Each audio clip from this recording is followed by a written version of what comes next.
ابراہیم علیہ السلام گھبرائے کہ مجھے کہاں بنانا چاہیے، کس طرح اور کتنا بڑا بنانا چاہیے وغیرہ۔ اس پر سکینہ نازل ہوا اور حکم ہوا کہ جہاں یہ ٹھہرے وہاں تم میرا گھر بناؤ۔ آپ نے بنانا شروع کیا۔ جب حجر اسود کی جگہ پہنچے تو اسماعیل علیہ السلام سے کہا، بیٹا کوئی اچھا سا پتھر ڈھونڈ لاؤ۔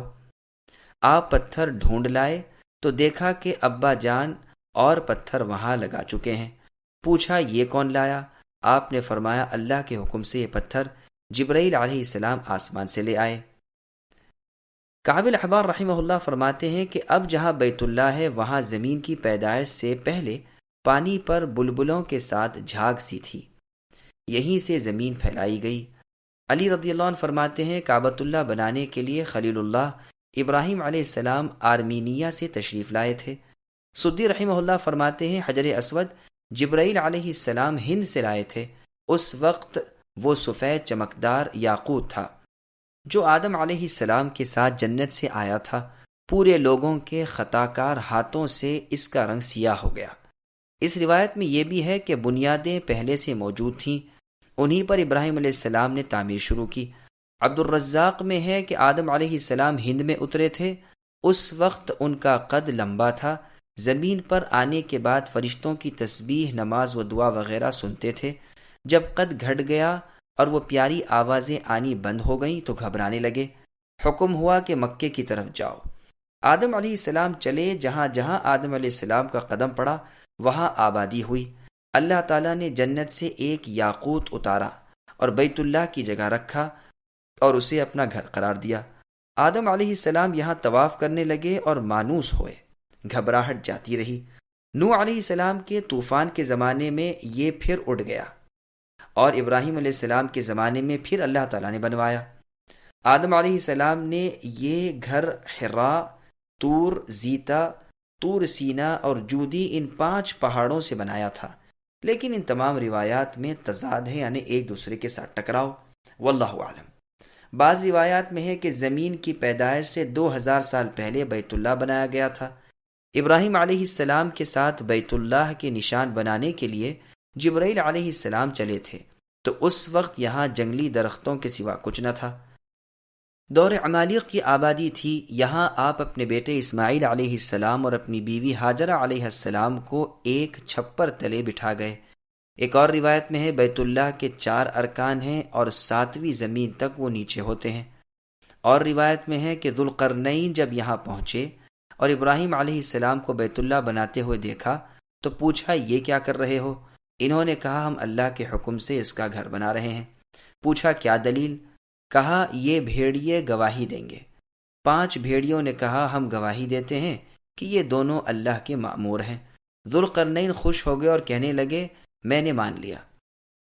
ازرقی کی تاریخ میں ہے کہ ذوالقرنین نے خلیل اللہ ابراہیم علیہ السلام اور ذبیح اللہ اسماعیل علیہ السلام کے ساتھ بیت اللہ کا طواف کیا۔ واللہ عالم۔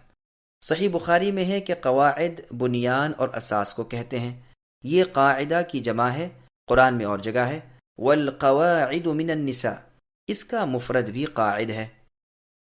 عائشہ رضی اللہ عنہ فرماتی ہیں کہ رسول اللہ صلی اللہ علیہ وسلم نے مجھ سے فرمایا کیا تم نہیں دیکھتی کہ تمہاری قوم نے جب بیت اللہ بنایا تو قواعد ابراہیم علیہ السلام سے گھٹا دیا؟ میں نے کہا آپ اسے بڑھا کر اصلی بنا پر کر دیں۔ فرمایا کہ اگر تمہاری قوم کا اسلام تازہ اور ان کا زمانہ کفر قریب نہ ہوتا تو میں ایسا کر لیتا۔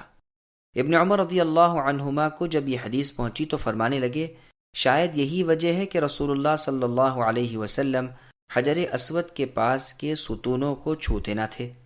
صحیح مسلم میں ہے رسول اللہ فرماتے ہیں اے عائشہ اگر تمہاری قوم کا جاہلیت کا زمانہ نیا نیا نہ ہوتا تو میں کعبے کے خزانے کو اللہ تعالیٰ کی راہ میں خیرات کر ڈالتا اور دروازے کو زمین دوز کر دیتا اور حتیم کو بیت اللہ میں داخل کر دیتا۔ صحیح بخاری کی حدیث میں یہ بھی ہے کہ اس کا دوسرا دروازہ بھی بنا دیتا، ایک آنے کے لیے اور دوسرا جانے کے لیے۔ چنانچہ ابن زبیر رضی اللہ عنہما نے اپنی زبان خلافت میں ایسا ہی کیا۔ صحیح بخاری کی ایک اور روایت میں ہے کہ اسے میں دوبارہ بنائے ابراہیمی پر بناتا، اور روایت میں ہے کہ ایک دروازہ مشرق رخ کرتا اور دوسرا مغرب رخ، اور 6 ہاتھ حتیم کو اس میں داخل کر لیتا، جسے قریش نے باہر کر دیا ہے۔ یہ روایت مسلم کی ہے۔ قریش مکہ اور بیت اللہ کی تعمیر میں کمی۔ نبی صلی اللہ علیہ وسلم کی نبوت سے 5 سال پہلے قریش نے نئے سرے سے کعبہ بنایا تھا۔ اس کا مفصل ذکر ملاحظہ ہو۔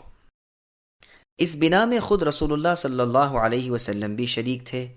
35 سال آپ کی عمر تھی اور پتھر آپ بھی اٹھاتے تھے۔ ابن اسحاق رحمہ اللہ فرماتے ہیں کہ جب رسول مقبول صلی اللہ علیہ وسلم کی عمر مبارک 35 سال کی ہوئی، اس وقت قریش نے کعبے کو نئے سرے سے بنانے کا ارادہ کیا۔ ایک تو اس لیے کہ اس کی دیواریں بہت چھوٹی تھیں، چھت نہ تھی، دوسرے اس لیے بھی کہ بیت اللہ کا خزانہ چوری ہو گیا تھا، جو بیت اللہ کے درمیان میں ایک گہرے گڑھے میں رکھا ہوا تھا۔ یہ مال دویک نامی آدمی سے برآمد ہوا تھا، جو خزاعہ کے قبیلے بنی ملیح ابن عمر کا مولا تھا۔ ممکن ہے چوروں نے یہاں لا کر رکھا ہو، لیکن اس کے ہاتھ اس چوری کی وجہ سے کاٹے گئے۔ ایک اور قدرتی سہولت بھی ان کے لیے ہو گئی تھی کہ روم کے تاجروں کی ایک کشتی جس میں بہت اعلیٰ درجے کی لکڑیاں تھیں، وہ طوفان کی وجہ سے جدہ کے کنارے آ لگی تھی۔ یہ لکڑیاں چھت میں کام آ سکتی تھیں، اس لیے قریشیوں نے انہیں خرید لیا اور مکے کے ایک بڑھئی کو جو قبطی قبیلے میں سے تھا چھت کا کام سونپا۔ یہ سب تیاریاں تو ہو رہی تھیں، لیکن بیت اللہ کو گرانے کی ہمت نہیں پڑتی تھی۔ اس کی قدرتی اسباب بھی مہیا ہو گئے۔ بیت اللہ کے خزانے میں ایک بہت بڑا اژدہا تھا۔ جب کبھی لوگ اس کے قریب بھی جاتے تو وہ منہ پھاڑ کر ان کی طرف لپکتا تھا۔ یہ سانپ ہر روز اس کنویں سے نکل کر بیت اللہ کی دیواروں پر آ بیٹھتا تھا۔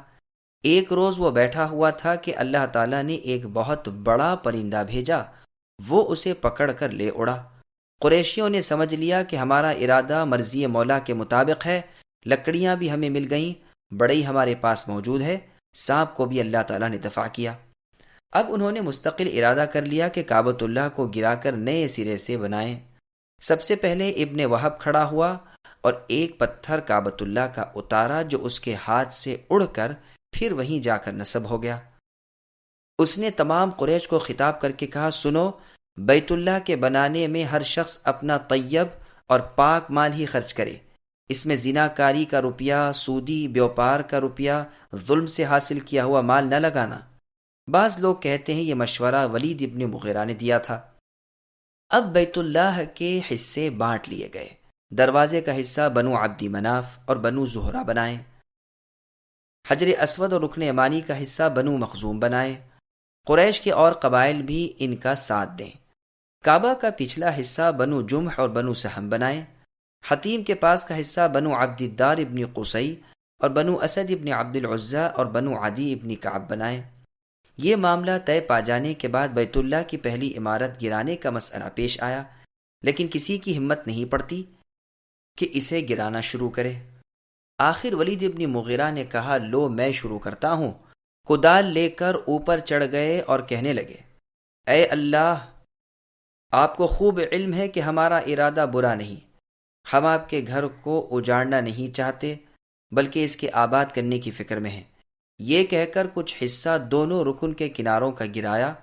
قریشیوں نے کہا، بس اب چھوڑ دو اور رات بھر انتظار کرو، اگر اس شخص پر کوئی وبال آ جائے تو یہ پتھر اسی جگہ پر لگا دینا اور خاموش ہو جانا، اور اگر کوئی عذاب نہ آئے تو سمجھ لینا کہ اس کا گرانا رب کو ناپسند نہیں۔ پھر کل سب مل کر اپنے اپنے کام میں شروع ہو جانا۔ چنانچہ صبح ہوئی اور ہر طرح خیریت رہی۔ اب سارے آ گئے اور بیت اللہ کی اگلی عمارت کو گرا دیا، یہاں تک کہ اصلی نیو یعنی بنائے ابراہیمی تک پہنچ گئے۔ یہاں سبز رنگ کے پتھر تھے اور ایک دوسرے میں گویا پیوست تھے۔ ایک شخص نے 2 پتھروں کو الگ کرنا چاہا، اس میں کدال ڈال کر زور لگایا تو پتھر کے ہلنے کے ساتھ ہی تمام زمین ہلنے لگی۔ تو انہوں نے سمجھ لیا کہ انہیں جدا کر کے اور پتھر ان کی جگہ لگانا اللہ کو منظور نہیں، اس لیے ہمارے بس کی بات نہیں۔ اس ارادے سے باز رہے اور ان پتھروں کو اسی طرح رہنے دیا۔